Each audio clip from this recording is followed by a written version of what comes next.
Uh, yeah, I was just talking I was talking to Lucas, and the way he was moving his hand while he was talking looked perfectly like he was petting my cat, which was so funny. I recorded, I should share it, but it's like, it's just him, like, and my cat is weirdly looks like it's responding, even though it's just like, just looking around chilling, but it's so funny. Who knows, man? Who knows? You Mm-hmm. know, the placebo. I definitely want to study like hologram placebo, right? Like, can you feel Yeah. things? And can other people, is it enough that you saw that and your cat's able to pick up on that you're seeing that something should be happening? Like, where's the causality, of the perspective? So it's a lot of weird Right. stuff to be able to study. Yeah, there's this company. I'm currently at Boost right now. I just flew in, and there's a company called Mew, which you might know, and it basically lets you record a hologram version of yourself that's like really artistic, and then you can share that with a friend. And it has this weird ability to let you hug yourself, like hug your hologram self because it's Yeah, mirroring you. right. And I could feel all the nerves in my front of my body like anticipating a hug and Yeah. like getting ready. I think I already had the like, is it oxytocin or whatever it is release in my body just from like hugging my own hologram, which was a really, really cool experience. That was like my favorite thing about it. Dude, Was that's just that wild. moment. Yeah, and the real Yeah. physiological feeling you get. That's why in pranic energy healing, where it's all about like using colors of light to do stuff, they have you imagine your own back, and then you can do things to your own back. And that's like totally in there. Cool. It's like built in. This is, what is this? A couple thousand years old now of people doing these kinds of Yeah. things. And so now you've got this way of, yeah, like just put an avatar out there, do it, whatever. I'm so interested. That's why like the first thing I tried to do in Magic Leap was just put tracked holograms on my hands and like do and put like try and do some of those things that are in books or that people will tell you about in imagination. They're kind Right. of having you imagine it, which is interesting. And then because then you can like put it out into the world. So like this Right. uniquely this look through technology too, because the VR you'd have to create the whole experience again from scratch, but here you can do it on someone. And I found if they're wearing the Right. headset, you can put your hands in front of them and do things to them, so you can kind of get a lot for free with like you only need one headset to still have a multiplayer experience. Yeah. Right. 100%. I love how your integration of like healing technology, especially this technology. Like my mom is like did Reiki for a Yeah. while and like taught it to us just by doing it. And what I found so interesting is like I think my imagination is what helped me deal with everything. It was like I could like deal with pain by imagining it as the thing inside my body that I could like play with and move or like experience as like a visual thing or a sound related thing. Yeah. So with Reiki, what I find so interesting is I think when it comes to healing, it's all about not trapping the pain or like making it go away. It's about flowing out of your body. So I think it's like for me, as I was being healed with Reiki, you could easily imagine the pain flowing Yeah. out of like the bottom of my feet or hands. And I think that is like just a multiplier on the healing potential Yeah. of that art. Yeah. And because So what I found is tough is if you're really in pain, it's sometimes hard to imagine. Your imagination's kind of hijacked by the pain. So if you right, externalize it into the spatial computing graphics, then it's kind of like priming the pump in a way, or like, training wheels. Then you know how to see it better. My experiments have led me just personally to be able to more easily be able to imagine certain things because I basically just put them in my brain as these graphics, right? Like it makes it really easy to load in. So that's pretty cool. I mean, it seems like we're on the same wavelength. Like what have you been working on? I've been following you for a while. We've been trying to make this happen for a sec. yeah, for me, I have an obsession with using this technology to connect people to their surroundings and the people around them. Mm, I think I obsess less about like friend to friend and more about like person to community or like person to well, strangers, cool. like initiating those connections. And for whatever reason, I struggle to connect people directly to each other. Like I would never make like a video chat app, or like avatar chat I think is amazing, but like I probably wouldn't make avatar chat. I obsess about like how to use the environment to make that connection. Like have a surrogacy that like builds awareness of the world. Wow. At the same time getting you to what you want in the first place, which is that like human connection. So it's almost like, could I do like connection to nature at the same time I'm doing connection to friends? And I haven't really succeeded that well so far, but like I've definitely done some fun experiments that like really led to interesting answers and like use cases and like feedback. Just like I feel like I just have this great, like it's almost like research, but just very unofficial. Like I have just this body of data and research of all these experiments. And really I'm just like timing all of this industry. Like I'm not a VR person. I never have been. I don't like the isolation, and I love the social experiences, but I just can't build anything for it. I feel weird when I do. Yeah. But this AR side, I'm just like, when is like the glasses, the headset going to really be a thing and take off and like build that massive human network? But I'm testing as much as I can on the phone first. So like using that like larger group of users to throw ideas out there as small as I can make them, and see what happens, like build new types of connection. I think that's what I obsess about. And I don't know what any of it means yet. Yeah. That's really rad. Yeah. I think that's needed. I mean, that's one of the things I think about a lot with spatial computing, is that you get to access a new scale, or you get to visualize the fractal scale of relationships a lot more easily. It could become the default way. So you look at something and it shows you the network relationships of where it came from, who's touched it, who made it, and all those things could just be sandwiched in, real easy to use, swipe through them with a gesture, you do it with your eye gaze, whatever. We could start to really engage. And I'm curious, when you think about designing things that connect people to their environment, do you think about trying to personify the environment or like abstract it, or are you trying to create ways of exploring it? Like, how do you balance the sort of like translating the complexity or like revealing the opportunity to as an interface? So that to me is like the most fun part of the puzzle of this, is that I think where I come from is it's less about like data or ownership or anything like that. It's what does a place mean to someone, and how can you express that? And I think it often comes out in something that is more abstract or art related, just because I think the best things I have aren't described in words or like data. It's described in feelings and shapes of things. So like I think what inspires me is a lot of my childhood was outdoors in the woods, like forts and play and imagination, and like, personifying everything, right? Like there's trees that like could talk to us just because it was like, that's what we heard and believed and saw, and like it became part of our stories and the way we played, and you don't have like a second thought on it. It's just like that's part of your existence and your living, and it's like boosted by the fact that you're doing it with your siblings or your friends, that you're engaged in this imagination experience together. So I think it generally comes back to that word play, more than anything, combining that environment and combining people and like having a shared hallucination of sorts that like boosts the tangibles, right? Boosts like it boosts your like connection to the world and people, but you're doing it through like a surrogacy of fun hallucination play, whatever it is.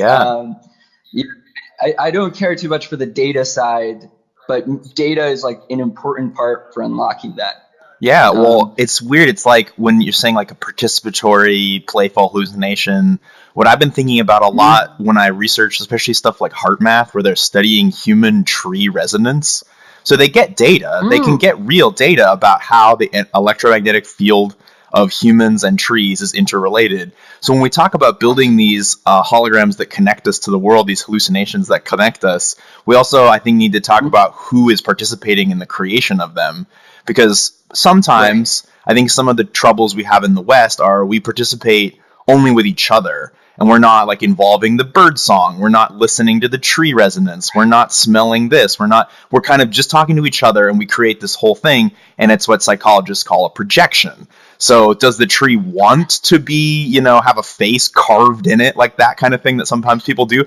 Well, maybe it does. Maybe we could discover a way to ask it that question. So I'm really interested in Omni Translation, and like to your point, like it's not the data in and of itself that's relevant, it's that the data is a way to translate the world into machine understanding, and then the machine understanding acts as the intermediary between our linguistic understanding and our communication with each other, and this ability to create one shared visual reference, or and infinite really, but hopefully the way to like agree and also know what layer you're in. Because that's a big one. People do it all the time with each other. They live in these reality layers. We call them religion or political beliefs or whatever. But they're oftentimes not aware of like adjacent layers and like how things. So you make that more visible too, where it's like, well, I'm choosing to be in this hallucination right now. I know I'm, choosing this. It has these parameters.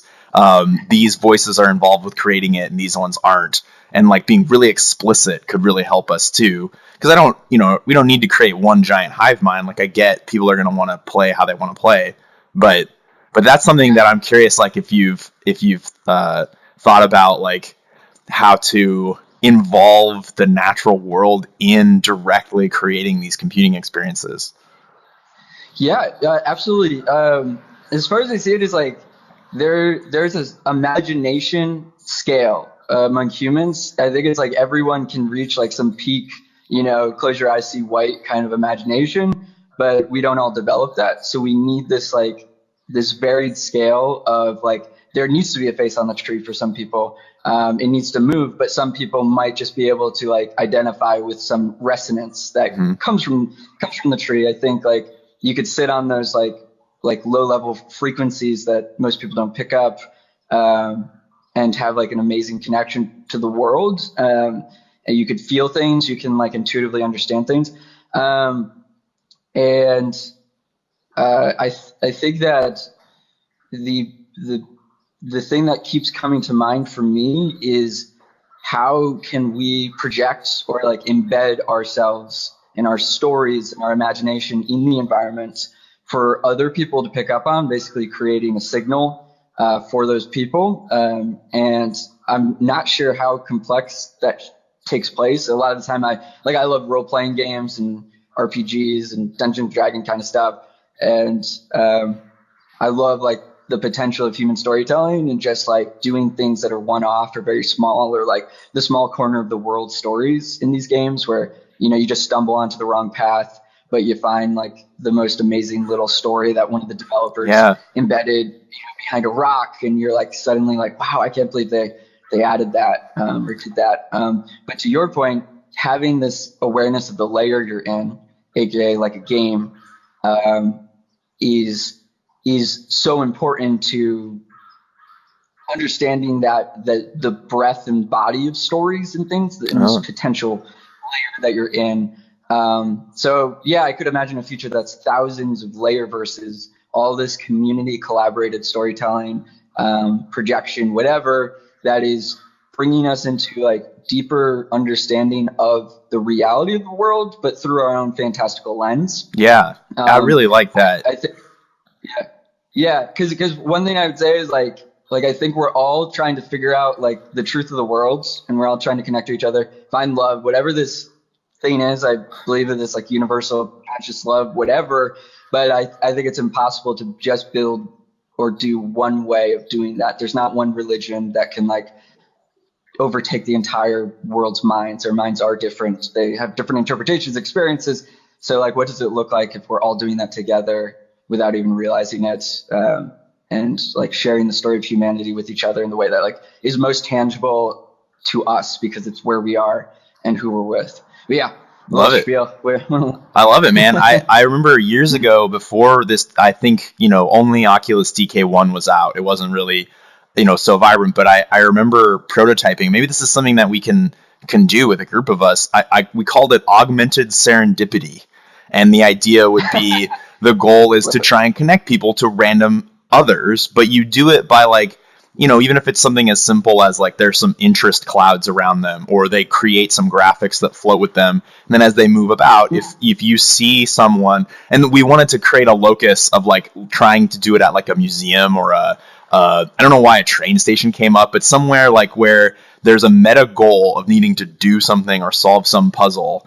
And then you have to find certain people to go work together ad hoc. So like I would have like all these designs and visions and like ability and like animations and stuff in my field, and someone else would have like technical schematics in theirs. And I'm like, oh, we got to work together because we're supposed to do this challenge together over here, and creating this idea that we all have the answers for each other if we know how to ask, and if we have a reason to ask each other.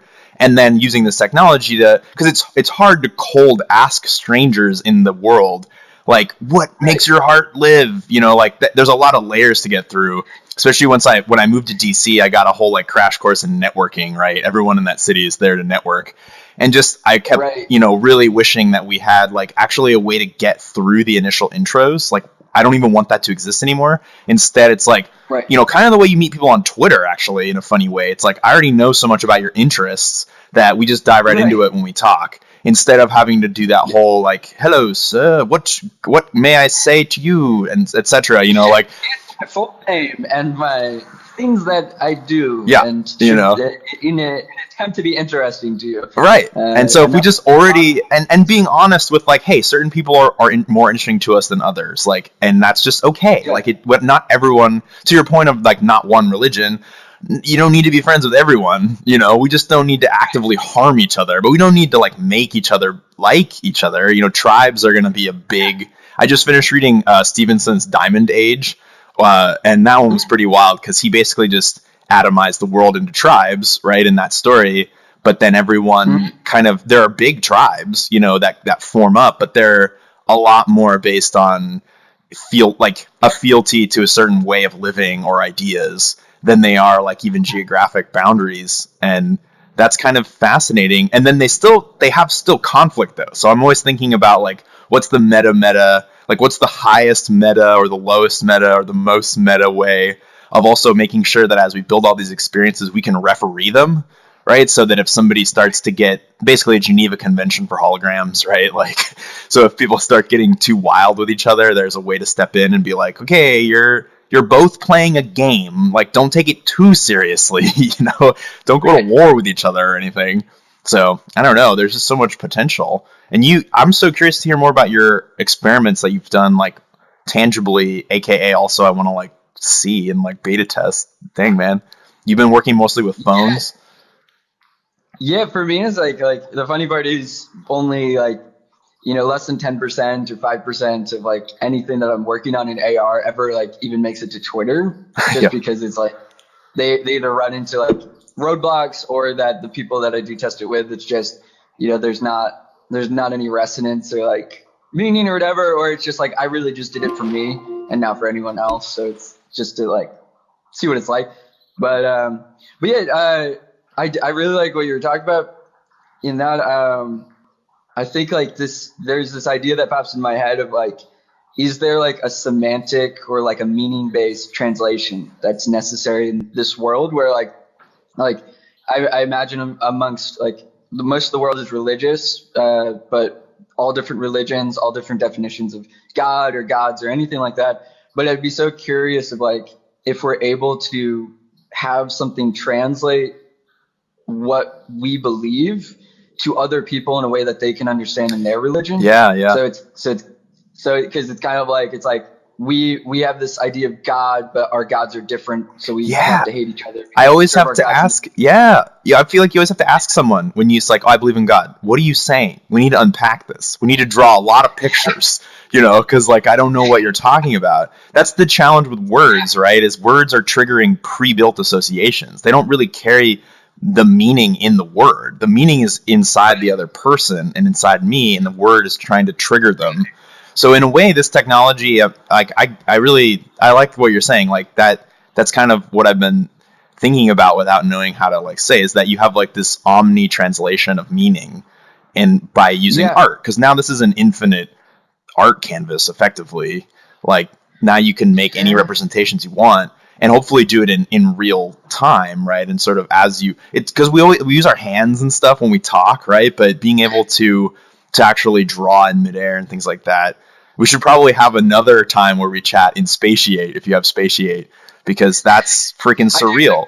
Because when you do that avatar chat, and it's also interesting to think as a design, like what are the affordances that are needed to actually create a genuinely new communication paradigm? Because in Spatiate, we don't have this robust avatar that's so nice, but we do have the ability to draw, and like it's so surreal to talk to someone and be drawing in midair between you, and you can explain concepts that way. And I found like I've discovered that, and then when I show it to other people, they're like, oh wait, shit, like, oh, are you, whoa, it'll hang there. It's not a hand gesture, it doesn't just disappear, it's additive, multiple people can, so I could draw one line, you can add a curve. Like Trish from Magic Leap and I met, and the first thing we did is she started drawing a flower, and then I filled it in and whatever as we're talking. Super natural. I was like, holy hell, if this is the way that human language becomes this like omni-visual auditory sort of thing, then we could explain things to each other. Like Brett Victor says, we need tools for thinking the unthinkable, right? Like we need a way of explaining the unexplainable. And that's art. That's pretty much what art is. You're trying to get at something ineffable, communicate something that you couldn't say, so you have to make a thing. So I'm pretty excited about the potential of this to be used for understanding, even though a lot of people, they get on it for like maybe being scary or limiting or isolating. I think people, like you're saying, have more interest in knowing about each other than they do in being afraid. It's just that we didn't have our language technology need to upgrade, because now we have so much richness inside our brains, and people aren't peasants as much. There aren't as many peasants anymore. So there's a lot more self-autonomous, educated people compared to the previous world where like printing press is a good enough technology. Now we've got this new technology that lets us, like you're saying, translate everything.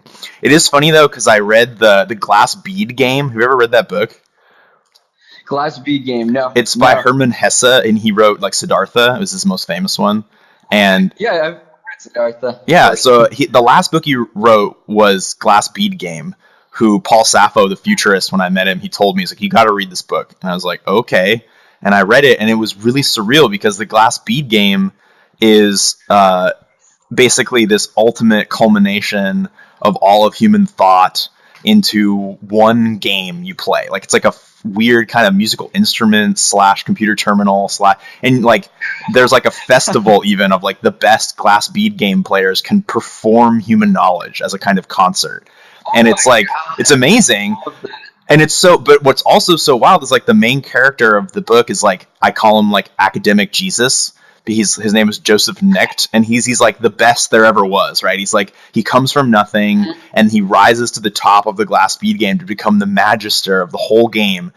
And it's the story of his like life as how he's discovering, like, why does he become so good at the Glass Bead game? Mostly because he learns about the limitations of knowing and the limitations of how you know. And there's one particular moment when he visits like a monk, sort of a person who's committed to like a more monk lifestyle, and he lives in like a bamboo grove of his own, managing, and he does I Chi, those like sticks where you like move the sticks in a certain way, and it's supposed to reveal a certain nature of the world to you.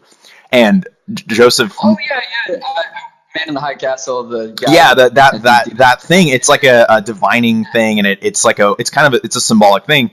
And so Joseph, the academic Jesus, is going off, kind of like you and I would, being like, we're gonna put it all on the computer, and it'll translate everything and do all this stuff. And the guy who's doing I Chi just kind of looks at him and is like, I think you'll find that having a bamboo garden in the world is one thing, but trying to put the world in your bamboo garden is not possible.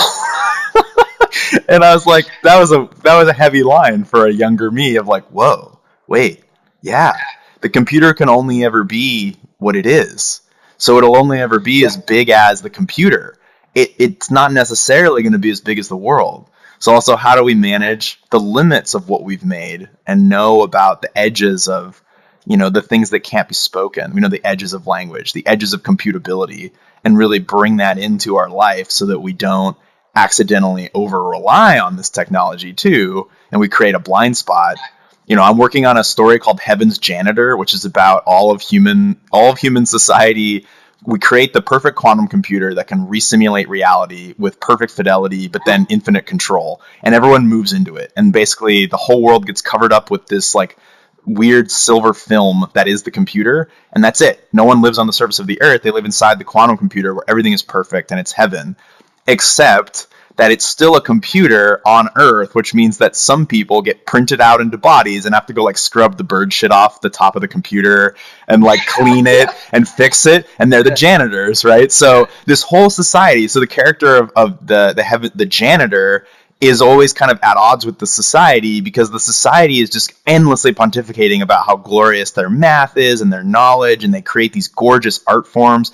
But the janitor knows firsthand that they live inside of something smaller than the world, even though what they say and what they think it's so big. But the janitor, and they don't like the janitor for that reason too. He's kind of outside society, right? Because he knows the truth, and that's an uncomfortable truth, to be smaller. You think you're bigger, you're an infinitely large computer, but then you're still on the earth. So like I'm trying to work that up as a way of talking to the community too, through stories, exactly like you're saying, of like, well, just remember that, there's always something to, like you were saying before the call, you had some technology glitches. Like, well, that's clearly smaller. The physics of the world doesn't often glitch, right? But our technology does. So the more we rely on our human things, the more chance for, other unintended stuff. So it's pretty... I love this story concept. I play with a similar idea all the time, just because it is. I find it so funny that a lot of when we consider the pinnacle of life, it's some type of transcendence. It's some type of like ultimate omni awareness of like the world. And some people have it very early in their life. Some people have it late. Some people have it when they die. But it's like this idea of looking at the world from outside your body, having some type of understanding connected to it all, whatever it is. But I can't help but think, like, what if this idea of transcendence is something literal? Like, you are in a tiny box in the world that you come from, and you're like a little digital human, and like all God is asking of you, aka like the human at the terminal running your sim, is like, can you get out of this? And then once you figure that out, it's gonna help him figure out how to get out of his world. Oh my God. And, like, we're just in this constant have you read there's a David Brin short story called The Stones of Significance, which is literally that story, and it's amazing. Oh, you gotta read it. You gotta read it, because he does such a good job of like also articulating this, like, the society of what would be that kind of like, after that cycle has gone on a few times and people have achieved heaven and the singularity and all these things that we talk about today. What's your life like? And then that question you brought up becomes like a dominant existential dread. Like, you never escape. Like, your problems just become more obtuse and abstract. The more you separate from the base requirements. Yeah, that's a mind fucker right there. A lot of the time, these are just dreams that I have, and I guess I've just been filled with like an existential dread or existential curiosity since forever, and so it just comes out in these like weird dreams. And then I usually like write it down and write about it. I've been writing like 24 pages so far, and just like kind of my interpretation of the universe, and like it all based on this concept of energy and like what it all is in its like most basic parts. And I think it extends into so many ways, and like in arbitrary sense, this is no science, but I think it's like an explanation of like the start of the universe and why all these religions interpreted it that way, because they're interpreting the story of energy, and just the fact that like, I could go all into it, but it's I would love you to. That's human life, nature, everything through energy. And the more I write about it, the more it makes me depressed. So I don't write about it. Oh, why does it make you depressed? In that no one knows about it, or what?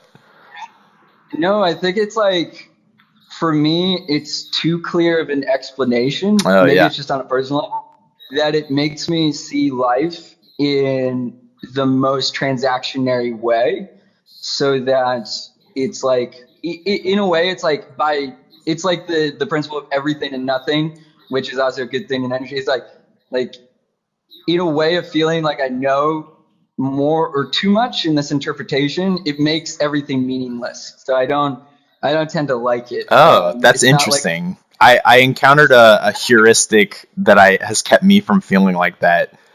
Because I get you, which is that anytime your understanding is too clear, you're wrong. Yeah. And I just hold that heuristic, I'm like, every time I feel like I've got it figured out, I must be wrong. So I'll just keep it mystical, the idea of like just continuing. Because I'm reading the 3-body problem right now, that sci-fi book. And there's a moment where one of the characters goes he's at a monastery and he's totally like nothing, he doesn't believe in anything. He's a total nihilist. Like he's so lazy. And the abbot's like, oh, you need to contemplate nothingness or emptiness, excuse me. And he's like, I'm already empty. He's like, no, you're full of nothing. You need to be empty. That's a special kind of being. And then all of a sudden the guy, he has a dream about the 3-body problem, and then he turns into, that's his whole life, But it's just interesting to like consider. I've now finally actually read some Buddhist texts, and like it's really fascinating to think about the nothingness being something, especially in the light of like quantum vacuum physics and all that stuff. Like, but the point being that like it's almost inevitable that descriptions make us sad. What we need is stories. We need it to be alive. So if you can create a story out of the description, then you have the yin-yang situation where you've got the substrate it lives in this case being like this energy description of the world. And then you have, well, so what? Oh, all of us, we're that story. Whoa, that's certainly not simple or predictable, right? Just because you have the inputs doesn't mean that you could ever possibly predict, or everyone will keep trying to predict it, and that's part of the fun. Like, so I don't know, like that's pretty interesting. I would love to, because I don't know if you've encountered a lot of like Heart Math Institute's work and biofield research, because there's a whole collection of scientists that I've gotten to like engage with, especially Heart Math, who are trying to situate like the energy you're talking about and then like locate it in us. It's specifically in like organs of our body and like situations. Like the heart is like this key zone. And then there's like the Buddhists and like physics kind of stuff of like the mind. And I feel like something is happening where the observer, the role of like the existence of energy, the fundamental reality of like that it's energy, it's not discrete, that actually the consciousness makes the discreteness. Like I think also there's a tendency to feel weird because we're like going through a phase transition of understanding. So there's like only a few ways to interpret that. You either say like, oh fuck, like nothing matters, or you get crazy and you're like, oh, God is coming to get us or whatever. Like there's only a few ways to interpret it. And it's, I don't know, maybe this is something, I'm curious what you think, that people talking about the singularity, they're talking about knowing all these things, like you're saying transcendence. This is already happening. I think it's like an interesting wrap of like Buddhism, physics, and everything into one. I guess like some of the core things are like everything is energy. There's nothing that's not energy. It's all it's culmination. And I think that in a way the universe has some penultimate goal for itself, which is to organize into the most efficient energy structure so that it can be this perfect self-sustaining togetherness, so that it can then look from within itself constantly to now looking outside of itself and seeing what's on the other side. Wow. Because I love this principle. It always comes up in philosophy of kind of like in digit sum kind of stuff, like numerology. It's like 9 is like everything and nothing, because it's like when you add it to any number, the number is just itself. So it's like so basically it's this idea of like when that point happens in the universe where it can no longer look inside itself, it suddenly, the entirety of this universe becomes nothing. Yeah. In the sense though that it is everything. Because now it is like the smallest piece of this whole world. And for us, I think humans, as far as we know in our understanding of the universe, are just this universe of construction to quicken the pace of this structuring of energy. We are like this we have this awareness that makes us more capable to organize, and we love organizing things and making them super efficient, and we'll just keep doing that over and over again. I think it explains beauty in the universe and ugliness. I think it explains a lot, and I think I have like a kind of a joking philosophy that the universe was just bored because at one point it was everything at once. All the particles were in this like tight little physical space, all occupying the same space. There's no idea of time and space, and kind of like the Satan falls from heaven or kind of thing, a particle dislodged and changed this fabric of this matrix of particles and creates time and space. It expands rapidly because the particles inside, if they could be anything, be in any space at any time, they could create anything that this world would have without any of the satisfaction of competition, struggle, anything, the things that we there'd be no story, right? Yeah, there'd be no meaning. There's no meaning because it's suddenly everything. So basically, like I feel like we'll get to that point in some amount of time where we get back to that and we think it's like the ultimate achievement of life in the universe, and then do it all over.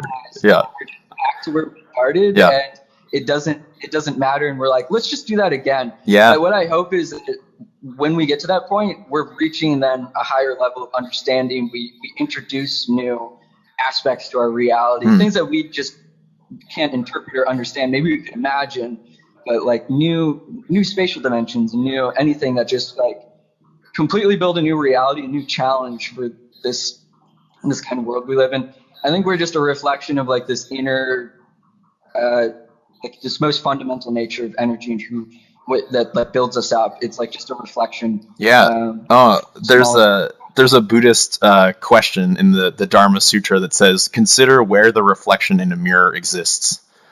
Where does that reflection exist? Is it in the mirror? Is it in the world? Well, wait, you consider it, right? And by considering it, you become closer to, because I don't have an answer, right? Where does that reflection exist? What's in both, but it's in neither, but it's in, and then you get to that paradox and that paradox being the fundamental truth, right? That it's not, that the possibility is there to become nothing and everything. So we choose to be something in the middle. I'm curious if you've ever read the Isaac Asimov short story, The Last Question. Oh my God, this sounds so familiar. It's in the Isaac Asimov story. It's this two computer technicians ask the computer we build to manage the global economy and energy. At some point in the future, can entropy be reversed? And the computer spits out insufficient data for a meaningful response. And then basically Asimov just runs human history forward 1 trillion years as we continue to become more and more, as you're saying, organized, optimized, utilizing of the energy rather than the matter kind of thing. And until finally one day the computer, is most of the universe. And then I won't spoil the little moment at the end because it's worth reading the little short story just for the way he plays it. But it's totally relevant potentially of like, what are we doing here? Alan Watts was kind of famous for saying that the point of the universe is just to mix up, is just to figure out what it can be, right? There's no other point other than that. And I think that's why that's why I'm now doing Avatar Medic project and these other healing projects, because my like archetype or whatever is kind of like Coyote, like a trickster, in the sense of I don't want people to take it too seriously. I don't want them to like because it's already pretty. I say this to people and myself, like, it's easy to imagine hell. We have really easy ways of imagining hell. It's harder to imagine heaven and peace. Like, and I don't mean like you're saying the transcendence, right? Like, because you're saying that's super boring. Like, I don't mean that. I'm talking about a genuinely, like, a world that's still interesting, but that also isn't so harmful. That's really hard to imagine. A protopian future is way harder to imagine than a dystopian one. So I see everyone wasting our potential imagining dystopias and building hell. Come on, what does a meaningful heaven look like where people still strive and yearn and there's accomplishment and story and meaning? And I'm not talking about like the Christian versions of heaven or the Buddhist ideas of nirvana where you escape. Like, no, we're still here, and what does that look like to just have, it's kind of like asking after progress, but then now we have to ask after progress from a lot more mature lens, like we were saying earlier, of like really integrating and understanding all of everything that's participating in progress, because, previously it was only the purview of people who succeeded through violent force would basically be the ones who did progress, which is like, we already know what that looks like. We're living in it right now. So let's discover, I want people to feel free. Like, let's discover what is after that. Okay, we've already done that one. That's why history becomes really important too. Storytelling as a way of remembering history. Because then you go, well, we already tried that. Yeah. Wow. I think it's interesting to consider that of like, is heaven, like, in my thoughts, heaven and hell are like a state of mind or a state of energy. Yeah. You're either missing the mark or you're not. And like, if you're missing your mark in life, like, you're gonna be in your own hell. You're gonna like, your body is gonna make you feel bad. It's gonna reject you. Your mind is gonna cannibalize yourself until maybe it becomes destructive. But I like what you're saying, because I think it was Thomas Jefferson said, like, a utopia isn't the end, it's the period of progress or whatever. It's the fact that we can get better and we are getting better, and we're in that, like, that wheel, that churning wheel of progress that is actually the utopia. And I think that makes total sense, because I think most people would be absolutely bored of heaven after like a little while of, like, oh, I am experiencing complete joy or like complete connectedness. Now I have no contrast. Right. Without any contrast. Exactly. Yeah. So it's I even think, like, in terms of like, if reincarnation is, if there is a system of the universe that reincarnates life and you will experience it again through like this way that you're experiencing it, in some lineage kind of way, it's just that it's like, you probably do become nothing. And then you're like, man, this is a great break from all that stress. But you know what? I kind of enjoyed that stress now that I don't have it. Like, I crave it again. And you go back, you choose to come back to Earth, which in some ways has places that are absolute hell, and moments that are absolute hell, but we would rather have that and be able to improve it and make progress on it than either have it be perfect or have, absolute suffering. So like you said, right in the middle.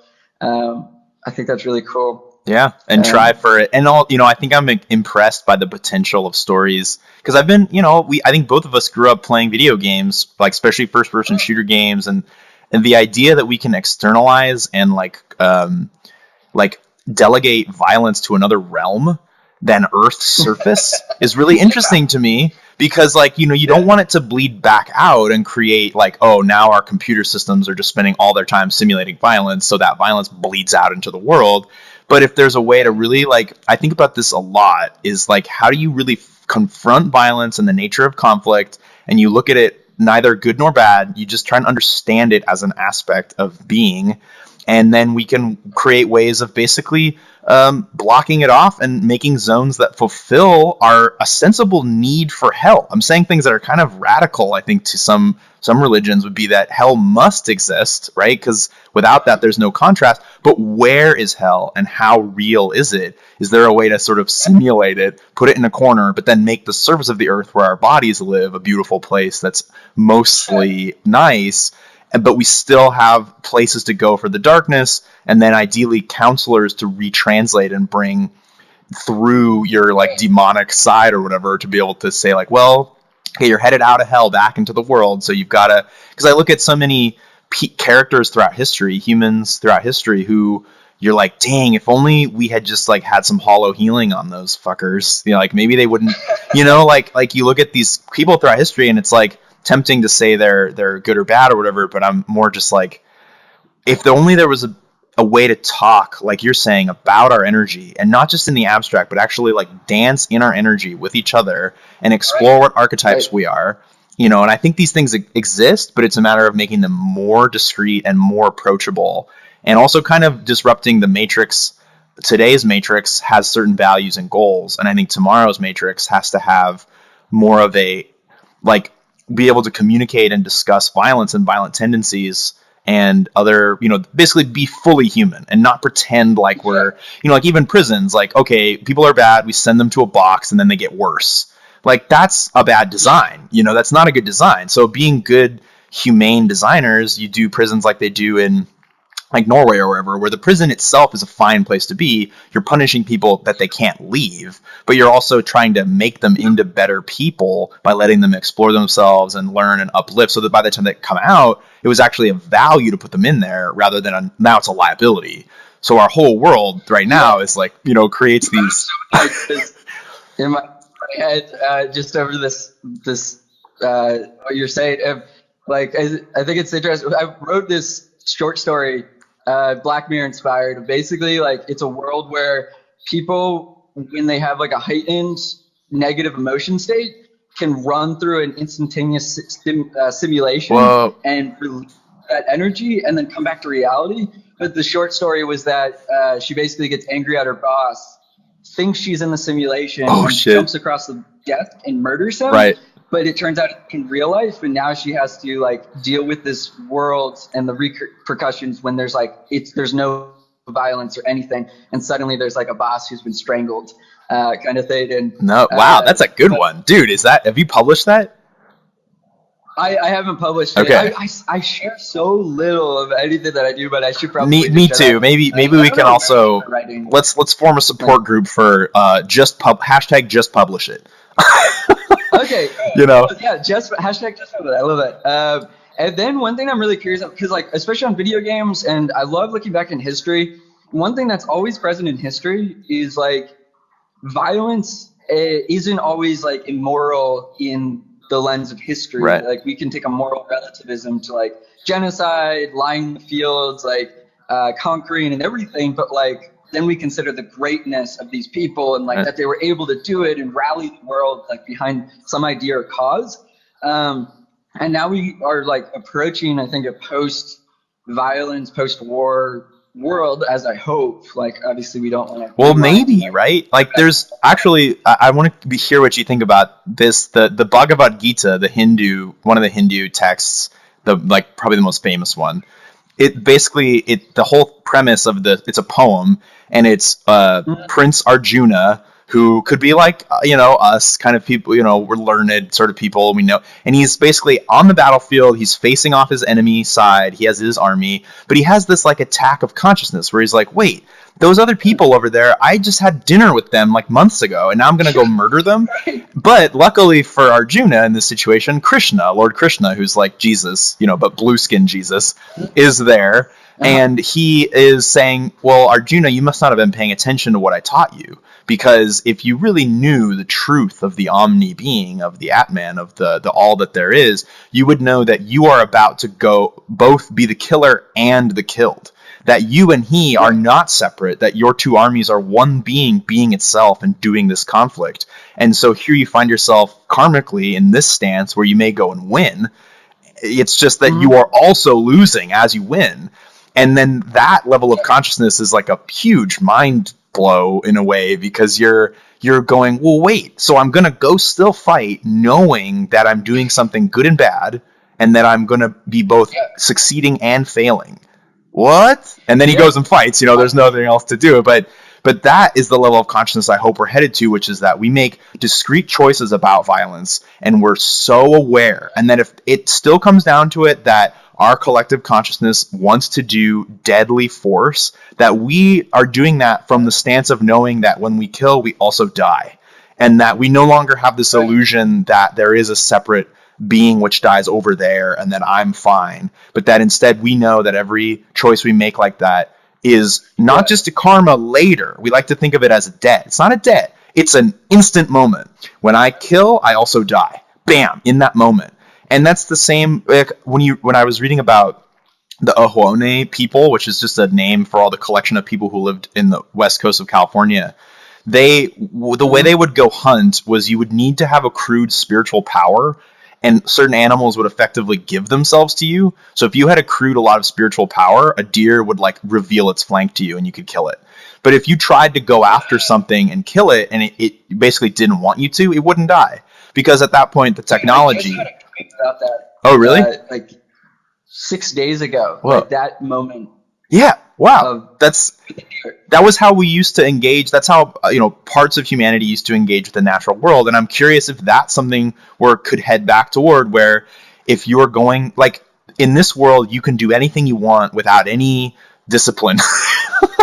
You don't need to know anything or have any internal power, because we've externalized power to our technologies. And I'm thinking, of course, of like the gun, right? I need to have very low skill to really do some damage with a gun. To be you don't need to be strong or anything, just strong enough to hold up the gun. And maybe, you know, lucky enough if you've got an automatic one, right? So there's this reality too of like, I'm hoping that before my body goes away from this planet, what I hope to have done is recalibrated the difficulty curve of this game we call violence, such that the gun becomes a less powerful technology, and the shield, I want to make the shield more of a powerful technology.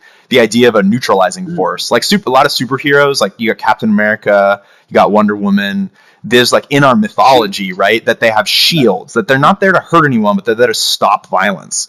And that's like my big mood right now, is like, okay, if you must kill each other, like that's a weird set of words together, mindful violence. Yes. Which is like, I don't think that's like something that's thought of in the world, at least for now.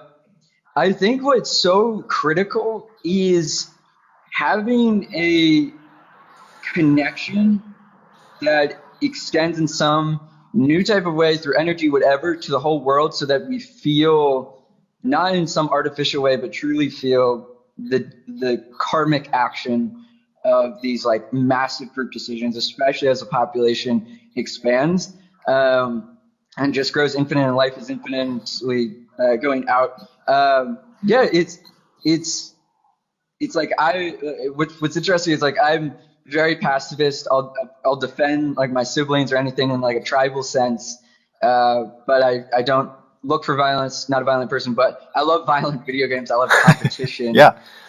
In those scenarios, I love dominating an opponent in a shooting game and things like that. So I think it's like there's this natural human tendencies that are embedded with us just because of how we've been biologically set up for survival. And it's like, there's violent surrogacy where you can like point it into a game and have that part of yourself satisfied. And then what does that look like, especially as I think games do extend into reality? And like, are we going to be handling true like diplomatic stresses, relationships, things like that through like simulation and chess and games, like the classic kind of like Bond or like, you know, the cheesy Bond ending where it's like, if you win this game of chess, like you win. Well, it's so wild. Kind of thing. Yeah, to honestly frame it like that, because like in undergrad I studied international relations and political science. And what I was so taken with is that it's effectively, you are playing a game. You have rules, you have constraints, and you play a game with each other. But we don't say it like that. That's what's said offline among the experts. It's not what's said openly as what we're doing. So I'm also curious about the more we make games an obvious sort of thing that everyone knows about, it's like bringing them in on the joke. And then there's this amazing book called Infinite Games and Finite Games, or maybe it's the other way around, by James Carse, where he lays out two kinds of games, roughly. And the one game is a finite game, which is designed to return an end. So my example of this being an NFL football game. It has a score, it runs for a time, and it ends. However, then there's infinite game, which is a game which the whole purpose of the game is to keep the game going. And then I like to say that that's the NFL itself. The NFL organization is it's full of infinite game players that keep wanting to try to make their organization succeed. So you can have these things nested inside each other. And so we tend, in the United States, for example, is bigger than the NFL itself right now, because it's kind of like the infinite game interpretation of the game on the field. Anyways, continue. Yeah, no, I think it's like one of those observations that just sticks with you, and now I can't unsee I'm stuck now. I can't unsee that world, and it's interesting to think about. I would love to have, for instance, like, I have a dream that I get to go to a presidential debate, not to win, because I don't, I'm a bit too pacifist to want to be, doing some of the jobs, but just to go up there and say, all right, everyone, do you know what we're doing here? This is an infinite game. Whether we win or lose, that's not what we're playing. So when you play politics like a finite game for victory, you're always going to lose, because it's actually an infinite game that's meant to keep going. So I'm thinking about, how do you create stories and characters which encourage a a desire among people to not want to win in a finite way, but want to win by continuing play. Because I don't see enough cultural icons that are doing that. Even like the Avengers movies, for example, I have my own epic grand story called Crystal God, which I'm working on, that I'm trying to subvert this trope where you fight the villain and you win.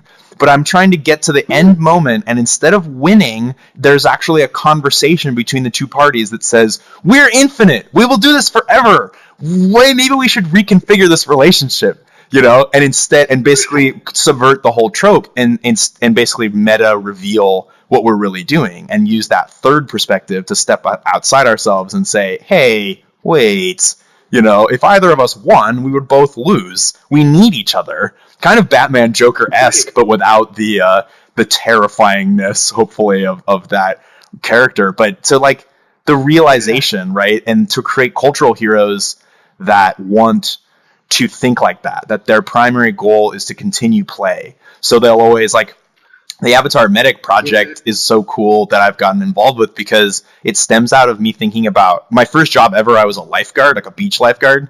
And so the job of a lifeguard, I'm not trying to bust you. I'm not trying to do anything. All I'm trying to do is make sure you don't die, right? You go in the water and I just want you to not die. I don't really care what else you do.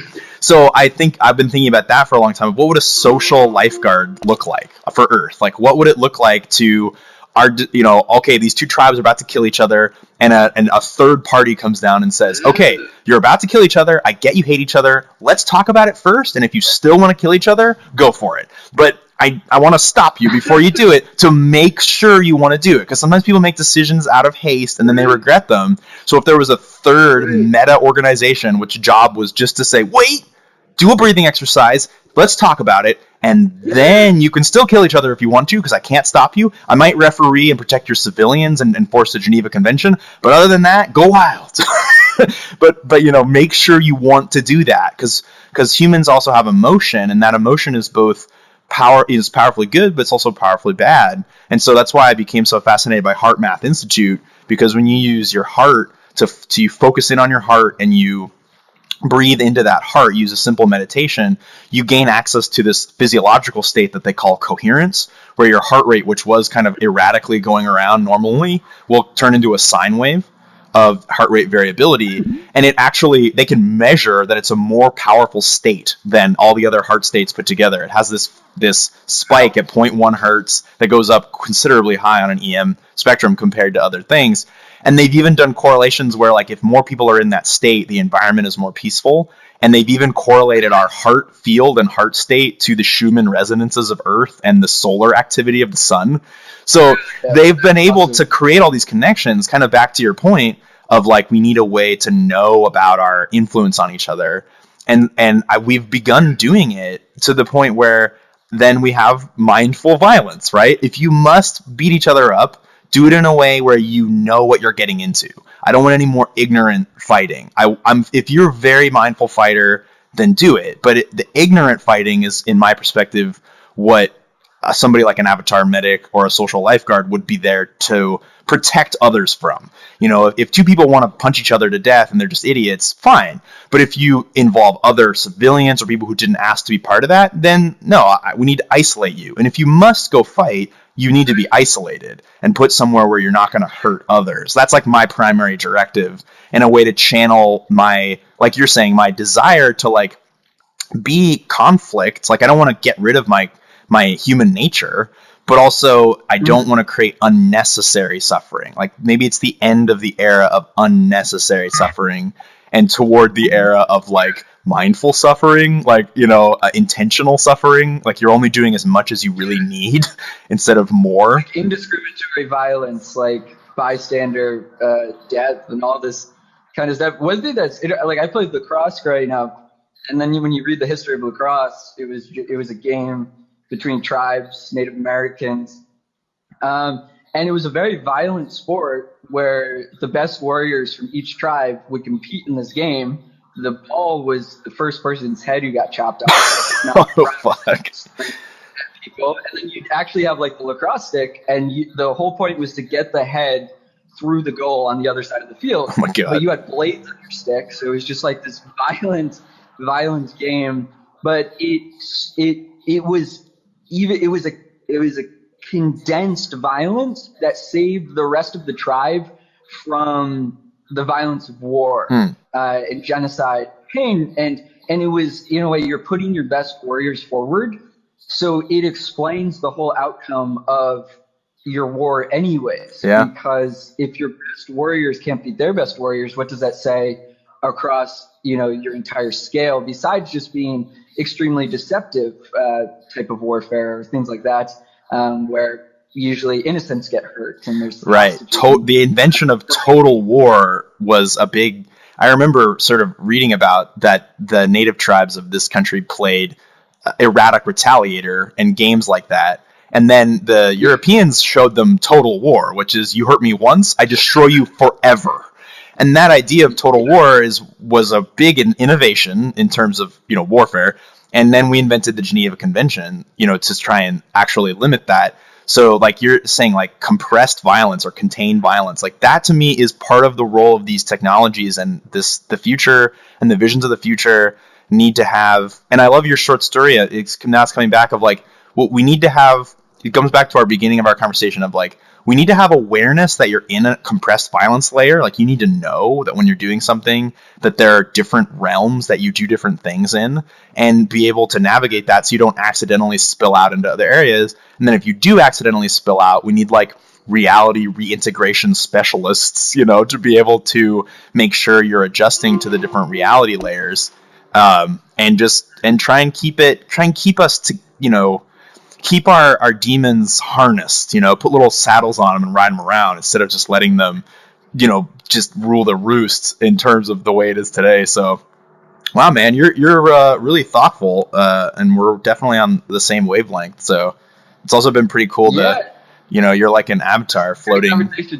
I love being able to go into topics and things that I rarely get to at this point. So this was like really nice. And we covered a lot of different things of like the human condition, which is fun because if anything, all we're trying to do is improve the human condition, but we're questioning what that even means and like how do we do that while preserving what makes us us?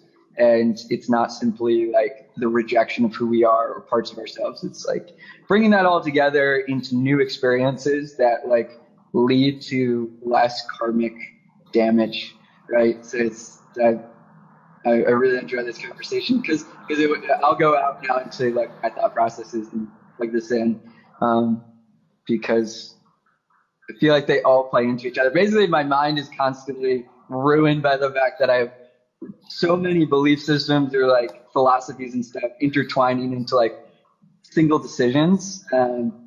But that's why it's good to talk about it because you kind of like cleared the space. Yeah. Nice. Yeah. We'll do a.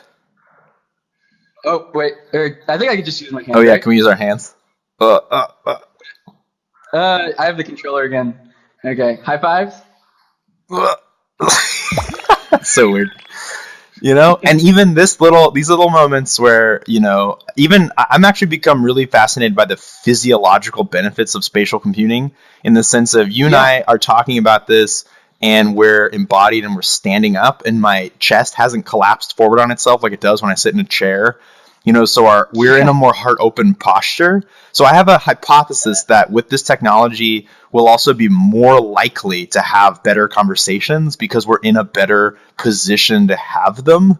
And so that things that seem like, you and I both, it's like rare to have super deep conversations all the time. But I'm hoping that the more people become comfortable in the environment and we have more artistic supports, that we will start to notice that everybody is a deep philosopher, really. They just need different ways of articulating it than are the dominant way that, we get trained to do. But everyone has their own kind of synthesis going on in their brain. And the more that we have these technologies out there, I'm hoping that people will just accidentally articulate great ideas and stuff. They might not even mean to.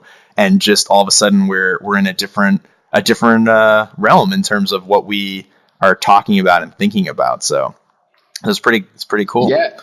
Yeah. Well, I think one thing that I'm excited about in the same vein is that I think we'll have these like like this experience of avatar chat will kind of be around us at all times. Like we'll be able to plug into great conversations happening all over the world and do it from any space and like figure out how to incorporate it in our space. Like if we're having a question about what we're seeing or going through or thinking, there's like going to be a conversation that can like center around that. And all of a sudden it's all our avatars. And then people maybe get alerted locally, come over, have a conversation, and all of a sudden just sharing ideas. I don't know what it will look like, but I'm like, even avatar chat, as simple as it is like mind blowing to me. Right. Yeah. It brings back the human aspect for me. That's what I've noticed so far. I look forward to these every time because, one, the community who's involved with Magic Leap just has tended to be very intelligent and thoughtful, but also then the interface to communicate with you, it just feels more humane. It feels more like, we're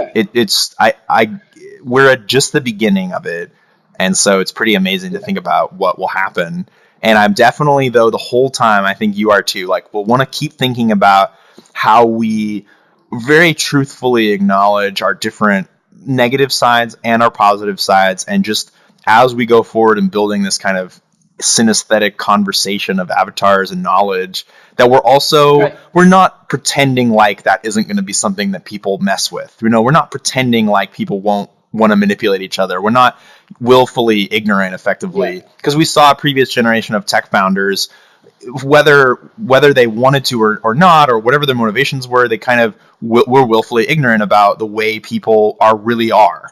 And I just want the full honesty without judgment, just honesty, and then design decisions around that honesty to, including, like, I just recently wrote a little story called the AI Archangel, and just the idea that if you're having these experiences and somebody comes to grief you, what do? Maybe there's a chance to actually heal them of that griefing, by letting them talk to a digital agent that can turn into a human psychologist. Like, work with the humanity and create these joyful experiences at every level of consciousness. So you have people like us who are talking about this really meta stuff, and then there are all these other levels, but all of us have wondrous and joyful sort of possibilities, even no matter how low or broken or whatever someone might judge you as. No, it doesn't matter. You could always rise up to other levels. You can always find new paths and always reset your energy. And that's built into the fundamental design of this magic verse, metaverse, spatial verse, whatever we call it, that it's in the DNA. What I've been saying is kind of like, we need to give the technology heart. We need to put our heart into the technology. And then maybe we can even create a sort of angelic presence in the technology, which is the reflection of our best nature, because it also knows about what our bad nature is. So it's not ignorant, it's not trying to help us from some position of, just be better. It's trying to help us from the reality of who we are. And then that, I think we can have a lot of success with and kind of discover ourselves in a holistic way. Exactly. I think like the goal of all of this, at the end of the day, is just to become the most authentic version of ourselves. And I think that this digital edition is going to help us do that in this real time sense, in this like augmenting our communication. Because I think it's like sometimes we adopt belief systems because we think it's this like proper moral authority, but it changes stuff about ourselves that it basically brings us negatives, even though it's like this considerable to a group of people, a super positive thing. So I think it'll be interesting if there was, not in a heavy-handed way, but systemizing that decision making. Like if you make this choice with this person, are you seeing the like outcome of it in your life? By lying to someone, you're setting yourself farther away from your path, just as you are setting them far away from their path. Like you may not see it because you think you got an advantage, but it will, in a way, you've affected the whole fabric of things, and it will affect you. And I don't think it needs to be heavy-handed. I just think we need better systems that make us want to be honest and like and tap make in that the most fun happy, positive experience is just to be yourself all the time. Right. And get yourself. Tap into the existing nature, the existing reality, which already is doing all this as well. I think there's a lot, and the reason for the look through computer excites both of us is because we both had experiences of forest, trees, nature, surroundings, environment, where you're getting so much for free. You don't have to rebuild reality. Reality already exists. Right. We don't need a virtual reality. We already live in this wondrous, energetic, co-constructing, borderline virtualized sort of reality thing, which is responsive to our desires and our thoughts. So we already live in that world. It's about making it more visible rather than totally recreating it, I think, because that's the more honest stance is to make visible what's already here. So I obviously I'm supportive of the thing. Man, we gotta work on some stuff together, dude. There's a lot of projects to do. Do you have a place that you like regularly communicate, like a Discord or anything? No, that would be a good idea. Like, that's a good idea. I think Twitter is so far like where I talk the most with like the widest community of people. But that would be interesting to set up like a Discord or a Slack or whatever that, you know, is just, I would love a group in a sense of just like really honest feedback and sharing of like ideas, projects, things that we're doing. That's not just like, hey, look what I'm doing. Like, here's a photo. It's like, hey, let's talk about this. Let's jump on Avatar Chat, discuss it. Like, is this any good? Where will this lead? Oh, let's try it together. Maybe it's a multiplayer thing. It's just just like a good intellectual, emotional, spiritual, honesty consortium.